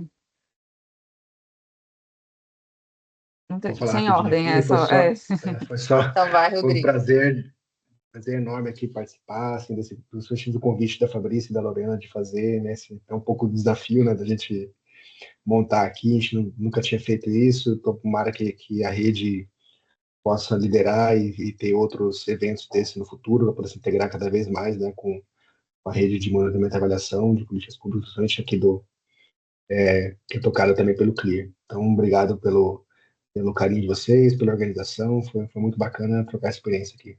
Obrigado. Também gostaria de agradecer a Fabrícia e a Lorena pelo carinho de sempre, né? Por deixar tudo só para a gente vir aqui na hora. Né? É muito bom poder contar com vocês para a gente avançar nessas discussões. E eu queria só reforçar o convite aí para os colegas dos tribunais, para a gente fortalecer essa agenda internamente. Depende muito da nossa indução, do nosso papel de auditores dentro de cada TC. Isso faz muita diferença para que essa agenda se fortaleça. E também do ponto de vista acadêmico, aos colegas pesquisadores, quem quiser avançar, enxergando o tribunal como um ator aí que pode ser interessante na pesquisa em avaliação. E é isso, pessoal. Muito obrigada e vamos em frente. Eu também gostaria de agradecer e me desculpar, né, gente, pelos problemas técnicos. Obrigada, Lorena, por me socorrer aí com a apresentação. Mas eu acho também assim que depende muito da gente. A Anne falou isso recentemente. Ela esteve aqui em Goiânia e foi muito legal. Todo mundo adorou. Rodrigo, recomendo, leve a Anne para o TCE do Espírito Santo, tá? Por um dia. E todo mundo ficou muito empolgado. E é isso, ela falou muito disso, da gente ocupar os espaços, né? E eu acho que essa iniciativa de vocês ajuda, né? A gente, assim, a ocupar esses espaços, a trazer a discussão para outras pessoas, que é muito importante. Então, gostaria de agradecer e dizer que eu também estou aqui à disposição, se precisarem tirar alguma dúvida. Eu estou sempre à disposição. E se precisarem também entrar no observatório, dê uma olhadinha aí como é que tá nossas políticas hoje. E vamos seguindo aqui com esses projetos do tribunal. Maravilha, gente. Muito obrigada, pela parceria. Obrigada a todo mundo que assistiu. E boa noite a todos e a todas. E nos vemos nos próximos eventos aí da Glocal até o fim da semana. Ainda tem muito evento acontecendo. Tchau, tchau, Obrigada, pessoal. gente. Abraço. Obrigada, tchau.